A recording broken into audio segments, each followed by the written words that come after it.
امام مالک رحمه الله تاسو پیژنئ د څلورم مذهب امام دی. څلور مذاهب دي، مذاهب اربعه.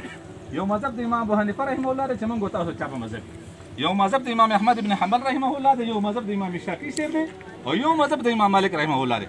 او دې ته امام دارالهجره موي ځکه چې دا په مدینه منوره کې د مدینه منورې اوسیدونکی و. نو دا امام مالک رحمه الله په مدینه منوره کې و د فرضي حج کړی او نفلي حج لبنت. نو یو ځل خوب کې رسول الله صلی الله علیه وسلم ولیدلو، ده په مسجد نبوي کې درس ورکاو د حدیثو. خو کتابونه دا وایي، تاریخ دا ذکر کوي چې د ده په درس کې به 48,000 کسان دا حدیثو ته ناست وو، احادیث به یې زده کول. 48,000 کسان، 12,000 کسانو ته به دې مخامخ ودرېدو، حدیث به یې ووایو. بیا به تشې تاو شو 12,000 کسانو ته به یې داسې وایي، 12,000 دې طرف او 12,000 دې طرف ته، 48,000 کسان به د درس کې ناست وو، 12-4-48. لهذا دې د احادیثو استاد او داسې شپه نشته چې د به رسول الله صلی الله علیه وسلم په خوب کې نه لیدلو. مشهوره واقعه ده هغه چې یو ځل یو سړی راغی د درس ته ناست، ګڼ طالبان ناست دي، دا په زرګونو کسان، د هغو په خپو باندې په سرونو لکې ښودلې، په څټونو باندې په اوبو اوړېدو سیده د ده خواله ورغی او راپاڅه او پرې تندي احادیثو ته ناست دی، پرې تندي باندې خپل که کله چې هغه درس وکړو نو تپوس یې ته وکړو چې مېلمه دوه غلطۍ دې وکړلې. یو خو دا چې موږ حدیثو ته ناست وو، دویم دا د خلکو په څټونو د پاسه راوړېدلې، بل زه دې راپاڅولم ما دا تندی ښکل کړو. دا ولې؟ ویل ما بېګا رسول الله صلی الله علیه وسلم په خوب کې ولیدلو چې هغه ته داسې راونیولو، تندی یې دله ښکل کړو. هغه ورته ویل د خدای بنده داسې شپه دې حرامه شي چې زه رسول الله صلی الله علیه وسلم په خوب کې نه یم ما ښکلی نه. دې لپاره راغلی. ویل نو دغه امام مالک رحمه الله دی چې فرضي حج یې کړی، نفلي حج یې نه کړو. نو خوب کې ورته رسول الله صلی الله علیه وسلم راغی، ورته وایي چې امام مالک ته دې حج ته ولې نه ځې؟ نو دی ورته یا رسول الله صلی الله علیه وسلم ما خپل مرګ پته نه لګي چې ما له مرګ کله راځي، نو تاسو ما ته لږ داسې وښایئ چې زما مرګ کله دی چې بیا زه نفلي حج ته پکې ځم. نو نبي علیه صلات وسلام ورته خوب کې داسې چل وکړو، داسې ورته را پنجه ونیوله. دی چې رایښ شو چې خدای 15 ورځې مې پاتې شوې، که 15 هفتې دي، 15 میاشتې دي، که 15 کاله، څه څه ټیم پاتې. نو سحر یو خپل شاګرد را ونیولو، او په دغه زمانه کې محمد ابن سیرین رحمه الله د امام د حضرت ابي هريره رضی الله عنه شاګرد دی، او په دې امت کې د تعبیرونو امام دغه امام محمد ابن سیرین رحمه الله دی، او حدیثو کې چې هم په سند کې دی ذکر کړي د ابي هريره هم دی روایت کوي.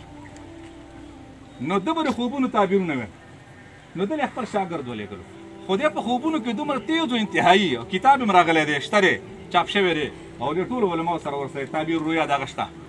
هغه د ستنې نه واله تر هاتي پورې چې دا څومره څیزونه دي، که هغه میوې دي او که انسانان دي او که ځناور دي، دا ټول هر څه پکې ذکر کړي دي چې که چا دا خوب ولیده دا تعبیر دی. دا خو موسمونو ته به هم ګورې، سړي رنګ ته به هم ګورې، د هغه اخلاقو ته به هم ګورې، د هغه باړۍ ته به هم ګورې، د هغه کردار عمل ته به هم ګورې، نو هغه شان ته به تعبیر ورکوې.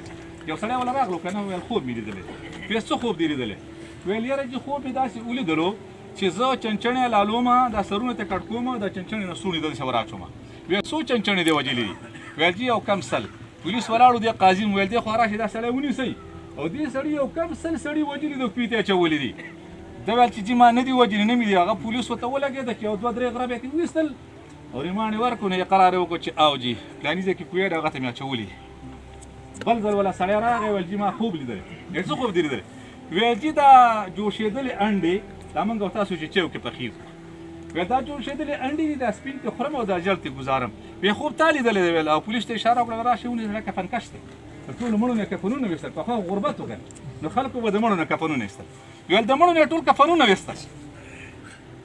هغه ولې اقرار نه کوه، خو چې 2-3 غره به ترې پولیسو ویستو که نه، نو اقرار یې وکړه چې او. نو بیا به چې چا خوب لیدو نو داسې بیا ورته نه ویل چې ما لیدلی دی، چې هسې نه په ما کې څه غلطي راته وایي چې بس پولیسو ته و چې وینیسئ. نو دلته چې دی نو کله ته خوب ولید امام مالک صاحب، نو شاګرد یې ولېږو، ویل لاړ شه ورته ووایه چې داسې خوب چا لیدلی دی، او د نبي علیه السلام نه د خپل عمر تپوس کړی، نبي علیه السلام ورته داسې چل کړی دی، څه مقصد؟ هغه چل ته لاړو، ورته وویل چې چا داسې خوب لیدلی دی. هغه ورته ویل سړی راته وښایه خوب چا لیدلی؟ ویل یاره جي سړي خو ماته ویل چې ما ورته مه ښایه.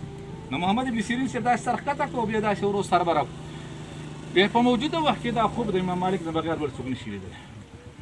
دومره خو بزرګ مو نیک سړی ښه، ځکه د صحابي شاګرد دی د حدیث.